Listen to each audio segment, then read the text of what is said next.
Kita akan terus memuji nama Tuhan dan mengangkat tiap doa-doa kita. Kami datang padamu Tuhan dan berharap kepadamu.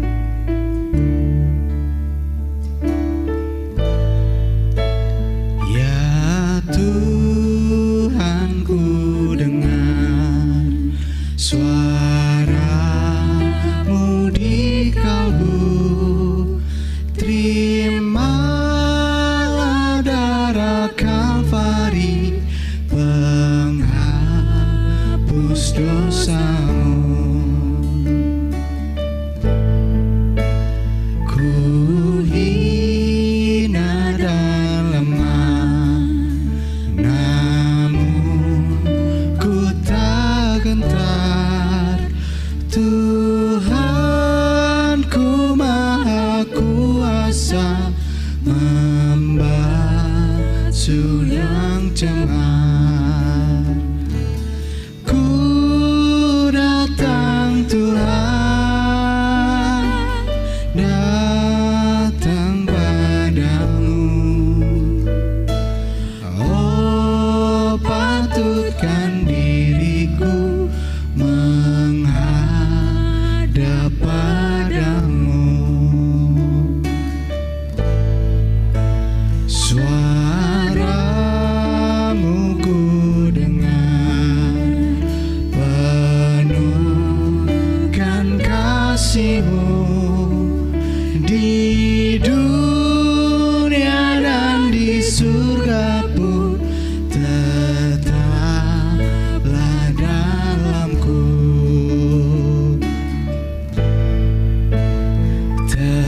Terpuji darahnya, terpuji penebus, terpuji anugerah Tuhan, karunia Kristus. Ku datang Tuhan, datang padamu. Oh, patutkan diriku kami datang Tuhan. Ku datang Tuhan, datang padamu. Oh, patutkan diriku menghadap padamu.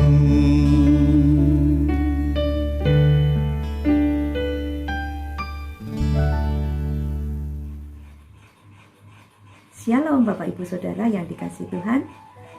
Senang bisa berjumpa kembali di Rehat Renungan Hati Sehat dari Gereja Baptis Indonesia Ngadinegara.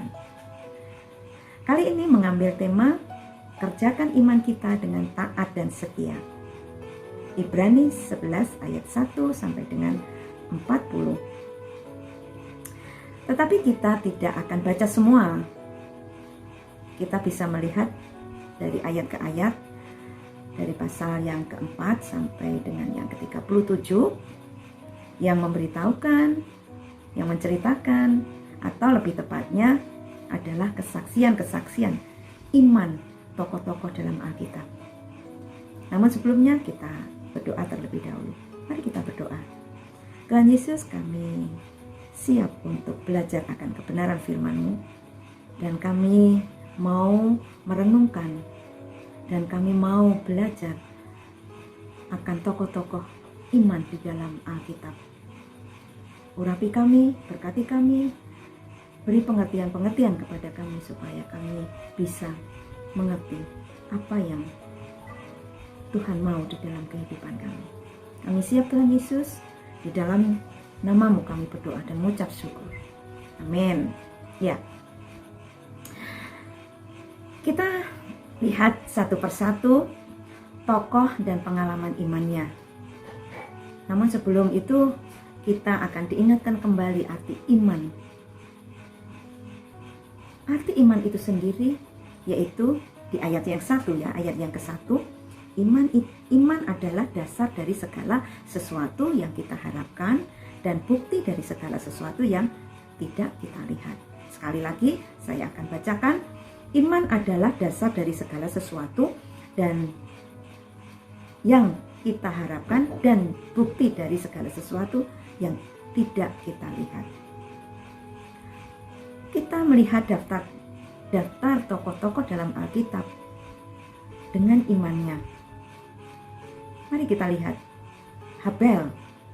Karena imannya dia mempersembahkan korban yang baik dan diterima oleh Tuhan. Henok, karena imannya berkenan kepada Allah sehingga dia terangkat ke surga tanpa melalui kematian jasmani.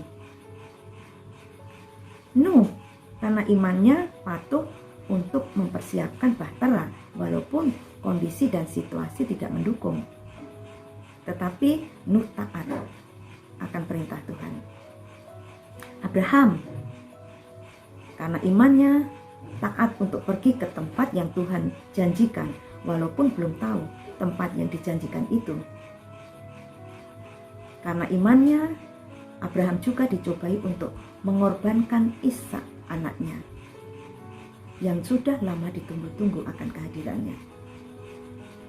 Sarah, karena imannya beroleh kekuatan untuk menurunkan anak cucu. Ishak, karena imannya memberikan berkat kepada Yakub dan Esau. Yakub, karena imannya hampir waktunya mati memberkati Yusuf. Musa, karena imannya setelah dewasa menolak disebut anak putri Fir'aun, dan ia juga melintasi Laut Merah. Rahab, karena imannya ia menolong pengintai-pengintai dengan baik. Masih banyak lagi pelaku-pelaku iman seperti Gideon, seperti Samuel, seperti Daud, seperti para nabi-nabi yang Tuhan pakai. Nah, dengan melihat itu kita bisa tahu bagaimana perjuangan iman mereka. Demi imannya ia tetap setia dan taat. Dia setia dan taat untuk melewati tantangan demi tantangan dalam kehidupannya. Tetap setia dan taat untuk mengerjakan apa yang diimani dan diyakininya. Pengalaman iman mereka ini akan menolong kita supaya kita bisa juga meneladani pengalaman iman mereka. Ketika kita melihat bagaimana memperjuangkan iman mereka, kita bisa melihat dan kita bisa menjadi kuat dan kita bisa diteguhkan kembali akan iman kita. Apalagi untuk menghadapi kehidupan di dunia ini yang dikuasai oleh si jahat. Untuk menghadapi kehidupan di dunia ini dengan kondisi yang seperti sekarang ini. 1 Yohanes 5 ayat 19, kita tahu bahwa kita berasal dari Allah dan seluruh dunia berada di bawah kuasa si jahat. Dan kita juga tahu bahwa dunia tidak semakin baik. Karena ini semuanya karena dosa. Secara otomatis kehidupan manusia, termasuk kita, orang-orang percaya, tidak lepas dari masalah di dunia ini. Ini semuanya karena akibat dosa. Hidup yang penuh penderitaan, hidup yang penuh ketakutan, hidup yang penuh kekhawatiran, kelemahan, sakit penyakit yang kita tahu, kita alami, yang dunia alami saat ini dengan kondisi pandemi COVID-19. Nah, kalau kita tidak menjaga iman kita dengan taat dan setia, semua yang terjadi di dunia ini lama-kelamaan akan menyurutkan kita, akan menggerus iman kita, dan akan menyurutkan harapan-harapan kita. Kalau iman itu tidak kita pelihara dengan taat dan setia. Dan iman itu perlu dikerjakan dengan keyakinan kita. Kita bisa mencermati peristiwa, pengalaman, dan perjuangan para tokoh iman. Salah satunya yaitu yang mendasar bahwa iman itu adalah sesuatu yang dikerjakan dengan taat dan setia.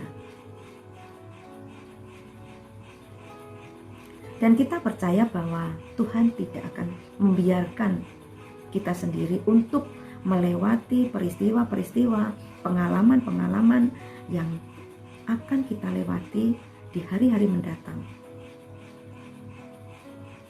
Termasuk Tuhan tidak akan membiarkan kita sendiri untuk mempertahankan iman kita, untuk menjaga, memelihara iman kita. Di Roma 8 ayat 28, kita tahu sekarang bahwa Allah turut bekerja dalam segala sesuatu untuk mendatangkan kebaikan bagi mereka yang mengasihi Dia, yaitu bagi mereka yang terpanggil sesuai rencana Allah. Jadi, kita tahu bahwa Allah turut bekerja dalam segala sesuatu untuk mendatangkan kebaikan, termasuk iman kita. Iman yang ada dalam diri kita adalah iman yang aktif. Iman itu inisiatif, iman itu bergerak, iman itu yang harus kita kerjakan dengan keyakinan, dengan ketaatan, dan dengan kesetiaan. Dan ketika kita dikatakan orang yang beriman, kita harus mengerjakan apa yang kita imani. Yang harus kita yakini bahwa ada pengharapan dan ada keselamatan yang perlu diperjuangkan. Seperti di Filipi 2 ayat 12 ayat sampai ke 13. Hai saudara-saudaraku yang kekasih, kamu senantiasa taat. Karena itu, tetaplah kerjakan keselamatanmu dengan takut dan gentar.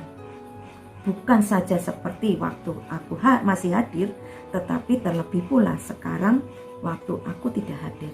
Karena Allah lah yang mengerjakan di dalam kamu baik kemauanmu maupun pekerjaan menurut kerelaannya. Jadi, iman bukan hanya slogan, bukan hanya kata benda, bukan hanya rasa atau kata-kata, tetapi iman yang benar adalah iman yang ada kehendak aktif untuk mengerjakan iman itu dengan taat dan setia, supaya iman kita tetap kuat dan teguh dalam menghadapi kehidupan ini. Iman kita tetap kuat dan teguh untuk melewati hari-hari yang penuh tantangan, banyak peristiwa yang akan terjadi, yang akan kita hadapi. Dan pada akhirnya, ketika kita orang percaya melakukan iman kita, meyakini dan aktif untuk mengerjakan keselamatan kita, dan kita aktif untuk mengerjakan iman kita, pada akhirnya nanti Tuhan akan katakan, aku dapati kau tetap setia. Tuhan Yesus memberkati kita semua. Kerjakan iman kita, keselamatan kita. Iman itu aktif, inisiatif, dan bergerak. Kerjakan dengan yakin, dengan setia, dan taat. Mari kita berdoa. Tuhan Yesus, terima kasih untuk keteladanan para tokoh-tokoh iman dalam Alkitab yang boleh kami mengerti, yang kami boleh teladani untuk kami tetap memperjuangkan iman kami untuk kami tetap setia, kami taat, dan kami meyakini dan kami memperjuangkan iman kita. Dan kami boleh dengan iman yang teguh dan kuat, kami boleh melewati peristiwa-peristiwa dan melewati pengalaman demi pengalaman di hari-hari mendatang. Terima kasih Tuhan Yesus untuk kebenaran firman-Mu pada saat ini. Di dalam nama Tuhan Yesus kami berdoa dan mengucap syukur. Amin.